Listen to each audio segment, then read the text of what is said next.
ঈদ মানে ছোট্ট একটা মিষ্টি হাসির সাথে না বাবা এইবার আমার কিছু লাগবে না। ঈদ মানে নিজের কষ্টগুলো লুকিয়ে ছোট ভাই বোনের মুখে হাসি তুলে দেওয়া। ঈদ মানে গরিব দুঃখীর মিলন মেলা। ঈদ মানে বছর শেষে ছোট্ট একটি উপহার বাবা মার হাতে তুলে দেওয়া, যে হাজার উপহারের চেয়ে তাদের কাছে অনেক দামি।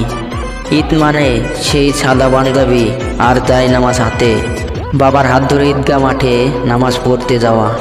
ঈদ মানে গরিব দুঃখীর নামাজ শেষে কাঁধে কাঁধ রাখে মোলাকাত করা। ঈদ মানে মায়ের হাতের সামাই আর পায়েসের জন্য অপেক্ষা করা। বছরের একটি দিনই হলো ঈদ, ঈদের খুশি একটু বেশি।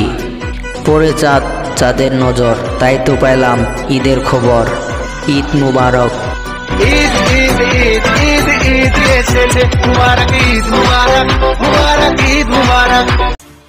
ভিডিওটি ভালো লাগে থাকলে অবশ্যই লাইক করবেন, আর এরকম মজাদার গল্পের ভিডিও পেতে আমাদের চ্যানেলটি অবশ্যই সাবস্ক্রাইব করবেন।